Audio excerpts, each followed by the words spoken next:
El Salvador, un país castigado por 12 años de una guerra civil que le costó la vida a unas 75.000 personas. Una pesadilla que logró llegar a su fin con la firma de la paz en 1992.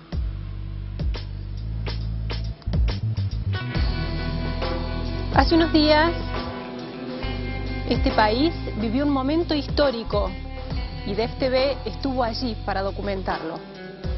Tras 20 años de gobierno del conservador Partido Arena, el ex guerrillero del Frente Farabundo Martí para la Liberación, Mauricio Funes, es ahora el nuevo presidente de El Salvador a través de elecciones democráticas.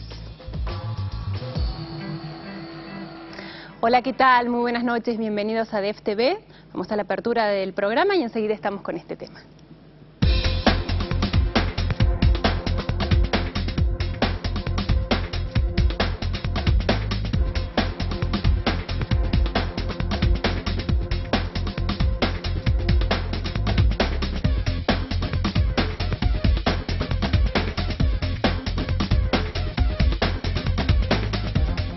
Y a la primera parte de este programa la vamos a compartir con nuestro columnista Fabián Calle. ¿Cómo estás, Fabián? Buenas noches, Muriel. Muy bien, gracias. El Salvador, este país pequeño que forma parte de nuestra identidad latinoamericana, pero que conocemos tan poco, ¿no? Y tiene una historia muy fuerte y además muy reciente también. Sí, es un caso paradigmático de guerra, de guerrillas y antiinsurgencia. Es muy importante en materia de seguridad la historia de El Salvador.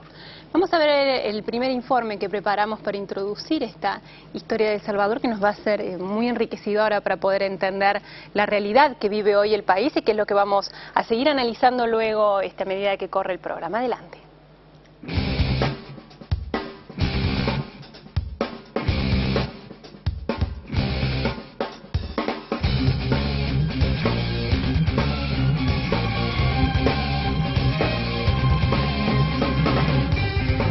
En el programa de hoy de DefTV conoceremos el interior profundo de uno de los países con los índices de violencia más altos del mundo y que vivió sumergido durante 12 años en una guerra civil que se llevó la vida de 75.000 personas. En un informe especial para la televisión argentina, DefTV llegó hasta Centroamérica para contar la historia de El Salvador. En un hecho sin precedentes para la República de El Salvador, un partido de izquierda ganó las elecciones presidenciales y comandará por primera vez los destinos de este pequeño y convulsionado país centroamericano. Después de 20 años de un gobierno de derecha, este es un momento histórico, porque luego de una guerra fratricida que dividió al país, los salvadoreños demostraron en paz que están listos para la transición.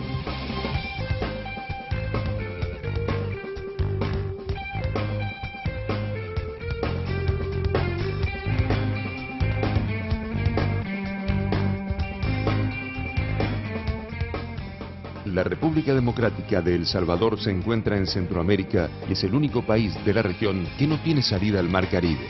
Con casi 7 millones de habitantes, su superficie es de tan solo 21.000 kilómetros cuadrados, aún menor que la de la provincia de Tucumán, pero tiene una densidad de población 24 veces más grande que la Argentina. En cada metro cuadrado salvadoreño viven 325 personas contra 14 de nuestro país. La tensa paz que se vivió en las últimas elecciones se logró después de superar una de las más cruentas guerras civiles que sumergió a El Salvador durante 12 años. La guerra fue el producto de toda una incomprensión por parte de aquellos sectores pudientes, una iglesia que siempre apoyaba a los sectores pudientes y un ejército que fue conformado por los sectores pudientes al servicio de ellos y una gran masa de población que aquí no tenía nada.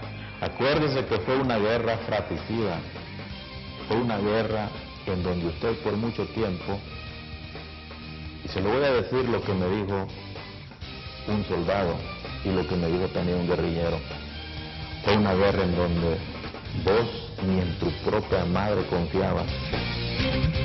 Entre varias causas, la guerra civil de El Salvador fue considerada uno de los tantos conflictos derivados de la confrontación ideológica, política y militar entre los Estados Unidos y la Unión Soviética durante la Guerra Fría. La crisis en El Salvador tiene a su base una injusticia social y económica. La crisis en El Salvador tiene a su base la injerencia directa cada vez más descarada de los Estados Unidos en el problema salvadoreño. What we are watching is a four-phased operation. Phase one has been completed, the seizure of Nicaragua. Next is El Salvador, to be followed by Honduras and Guatemala. It's clear and explicit. There is a Caribbean domino theory that's unfolding. Well, I wouldn't call it necessarily a domino theory. I would call it a priority target list, a hit list, if you will, for the ultimate takeover of Central America. Por un lado, el gobierno salvadoreño mantuvo una firme alianza con los norteamericanos desde mediados del siglo XX y sus oficiales del ejército recibieron adiestramiento en centros militares estadounidenses como la Escuela de las Américas, con el apoyo explícito de los gobiernos de Jimmy Carter, Ronald Reagan y George Bush padre. Granada pecho. Ingreso blanco. Saque anillo. Punto su mano a su blanco. Tíralo. El otro bando estaba compuesto por los partidos de izquierda que se unieron el 10 de octubre de 1980 para fundar uno de los grupos guerrilleros más certeros y organizados de la historia americana, el Frente Farabundo Martí para la Liberación Nacional. El FMLN como guerrilla fue una de las más inteligentes y una de las que tuvo más cerebro en América Latina.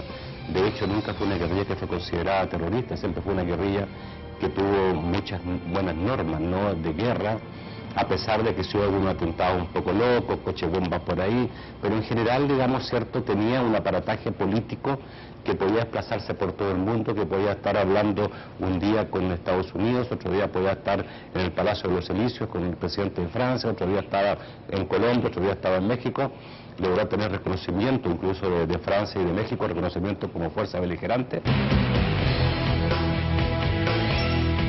Con estrechas relaciones de cooperación con la Unión Soviética, los países del bloque socialista de Europa del Este, Cuba y Nicaragua, el Frente fue el brazo armado de una lucha no convencional que se libraba tanto en las calles de El Salvador como en las montañas.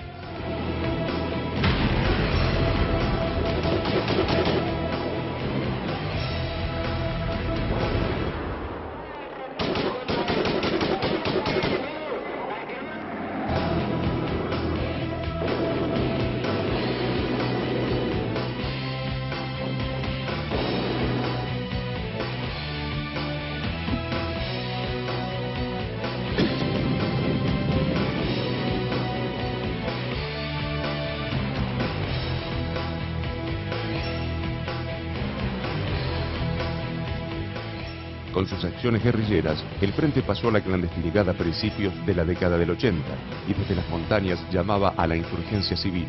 Una de las voces más activas de reclutamiento fueron las emisiones de la radio Venceremos, principal órgano de propaganda del Frente Farabundo Martí. 1, 2, 3. Radio Venceremos, voz oficial del Frente Farabundo Martí para la Liberación Nacional, inicia la emisión de esta hora saludando a la clase trabajadora salvadoreña que fortalece su organización sindical, que multiplica los comités de trabajadores en cada fábrica o centro laboral.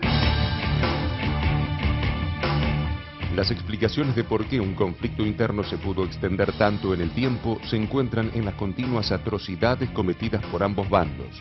El 24 de marzo de 1980, uno de los grupos paramilitares que actuaba ilegalmente bajo las órdenes del gobierno de derecha asesinó en plena homilía a quien fuera quizás el más valiente representante de la lucha por los derechos humanos en El Salvador.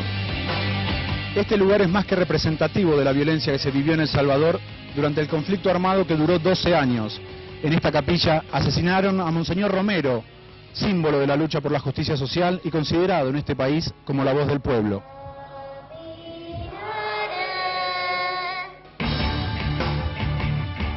Monseñor Oscar Romero, arzobispo de la ciudad de San Salvador, moría a raíz de su trabajo por los desplazados en la guerra civil.